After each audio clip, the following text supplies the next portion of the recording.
Olá, turminha do terceiro ano A da Proloi, terceiro ano B da Propat. Como vocês estão? Eu sou a Projade, eu estou muito bem e hoje nós vamos começar mais uma revisão de história. Todo mundo pegando o livrinho de história, que a Pro já vai dizer a página que vocês deverão abrir. Abrindo aí na página 6, nós temos o conteúdo, a existência de cada um. Temos aí um textinho, ó. É tão lindo, se tem bigode de foca, nariz de tamanduá. Parece meio estranho, hein? Também um bico de pato e um jeitão de sabiá. Mas se é amigo, não precisa mudar. É tão lindo, deixa assim como está. E eu adoro, adoro. Difícil é a gente explicar que é tão lindo. Se tem bigode de foca, nariz de tamanduá e orelhas de camelo, né, tio? Mas se tem amigo, de fato, a gente deixa como ele está. É tão lindo, não precisa mudar. É tão lindo, é tão bom de se gostar e eu adoro, é claro. Bom mesmo é a gente encontrar um bom amigo. Tá vendo aí? O textinho mostra que todos os seres vivos que existem ou existiram são diferentes uns dos outros. Isso significa que nenhuma pessoa, nenhum animal, nenhum vegetal é igual ao outro da mesma espécie. E ao longo do tempo, os seres vivos vão se transformando. As pessoas, por exemplo, antigamente, eram nômades, ou seja, elas viviam se mudando de um lugar para outro para conseguir sobreviver da caça, da pesca, da coleta de alimentos. E quando descobriram a agricultura, tornaram-se sedentárias, ou seja, começaram a viver no mesmo lugar sem precisar se mudar, porque elas passaram a plantar e a colher os alimentos de que precisavam.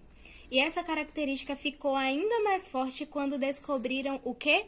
A pecuária. E assim começaram todo o desenvolvimento e as descobertas da humanidade até os dias atuais.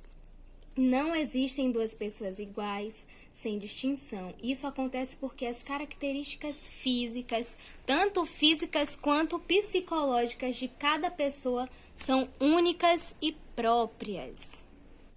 Tá vendo aí as imagens dos animais? Temos aí um urso polar, um camelo e uns pinguins. Olha que bonitinho. O mesmo acontece com os animais e os vegetais. Ao longo do tempo, as diversas espécies se adaptam ao meio ambiente onde eles vivem e, por causa disso, seu corpo apresenta várias mutações, ou seja, algumas diferenças, quando comparado ao das gerações anteriores. Isso acontece para facilitar a sobrevivência da espécie no ambiente em que ele se encontra. Pronto, dando continuidade, vocês vão abrir agora na página 13. E o nosso assunto é a sociedade. Eu sei que vocês já viram esse assunto antes e é bem interessante de se estudar, certo? Vamos lá? A sociedade. Tem aí no livrinho de vocês esse textinho, ó.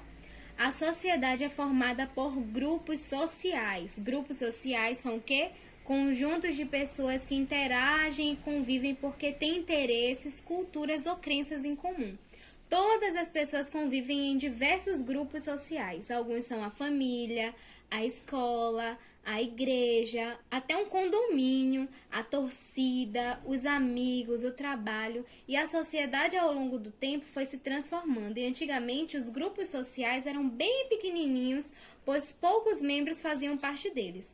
As pessoas conviviam com os outros poucos grupos e hoje sabe-se que há diversas sociedades e cada um com seus valores, suas culturas, suas atitudes completamente diferentes uma das outras, certo?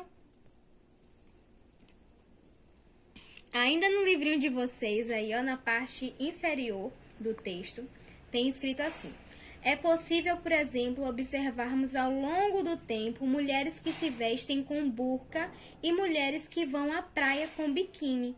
E essas mulheres têm hábitos diferentes porque fazem parte de sociedades diferentes com culturas diferentes. E sabemos que existem pessoas diferentes porque fazem parte de grupos sociais diferentes. Podemos dizer que diversos critérios formam esses grupos sociais, como nacionalidade, localidade, interesse, consanguinidade, crença e etc. A nacionalidade é um critério determinado pelo país em que cada pessoa nasce. Já a consanguinidade é determinada pelos laços parentais estabelecidos por nossa filiação. O interesse é o critério que determina as nossas escolhas pelos grupos sociais de que queremos fazer parte. E a localidade é um critério que determina se uma pessoa faz parte ou não de um grupo social a partir do local onde ela vive. Por exemplo, uma tribo indígena. E temos também a crença, que é uma convicção profunda por meio da fé em uma doutrina ou ensinamento sagrado, certo? Abrindo aí na página 24, temos o conteúdo de A Criança Tem Direitos. Você tem um direito, sabia? As crianças também passaram a ter seus direitos garantidos em leis, como, por exemplo, a Declaração Universal dos Direitos da Criança, inspirada na Declaração Universal dos Direitos Humanos, que indica 10 princípios que precisam ser respeitados. E assim, independentemente do local onde a criança vive e da cultura da qual ela faz parte, todas as crianças têm direitos previstos por lei que devem ser garantidos pelos adultos. Agora nós vamos ver alguns princípios, certo? Princípio 1 está aí na tela para vocês. Toda criança tem direito a não ser discriminada por motivo de raça, cor, sexo, língua, religião, opinião política ou de outra natureza, origem nacional, social, riqueza, nascimento ou qualquer outra condição, quer sua, quer de sua família. Você tem o direito de ser respeitada, certo? O próximo princípio é: toda criança tem direito à proteção especial, à liberdade e à educação. Esses são seus direitos básicos. No princípio 3, temos que toda criança tem direito a um nome e uma nacionalidade desde o seu nascimento. Meu nome é Jade e a minha nacionalidade é brasileira. Eu tenho esse direito também.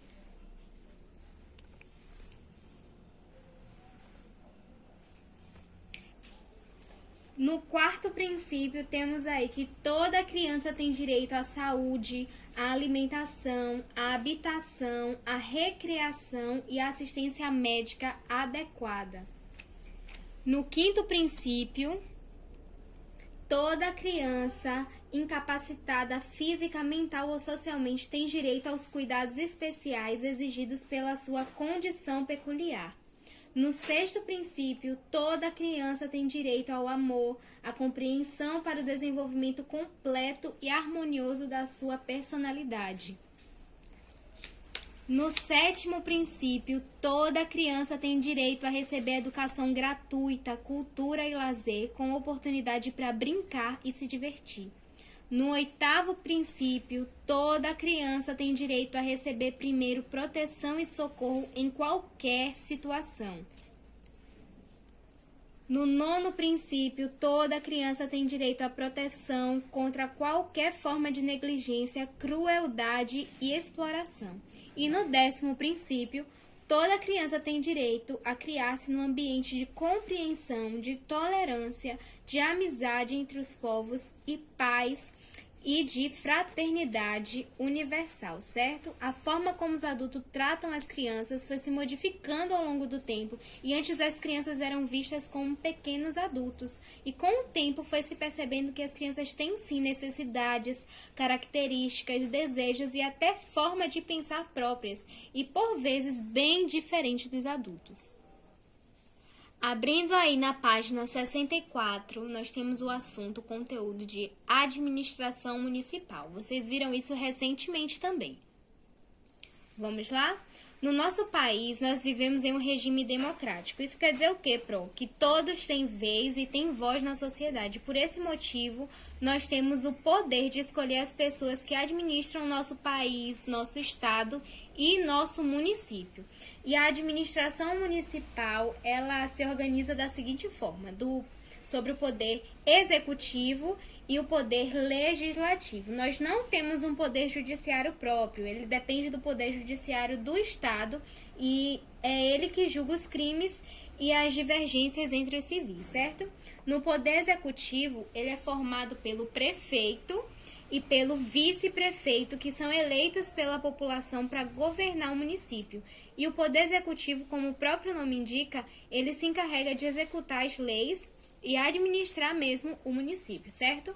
Já o poder legislativo é formado pelos vereadores, que também são eleitos pela população, porque nós vivemos em um país democrático. E os vereadores, eles fazem as leis do município e garantem que os direitos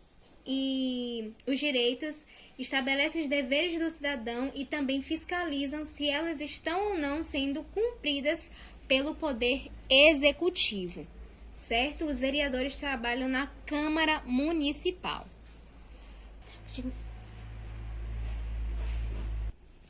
Pronto, nosso último conteúdo de hoje da revisão fica na página 69 e nós vamos tratar da cidade e do campo, certo? Vamos lá?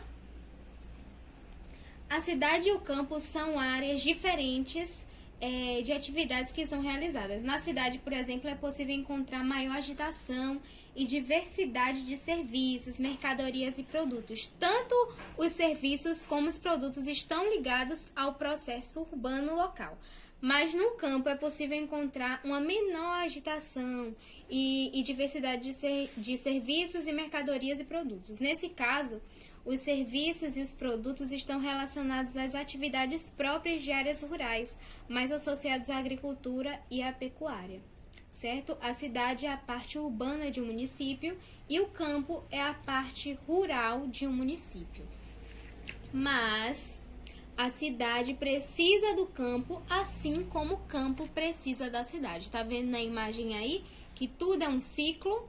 As atividades do campo, que o campo produz, as mercadorias que são consumidas na cidade, como verduras, frutas, cereais, carne, ovos, tudo isso é produzido no campo para poder ser entregue na cidade.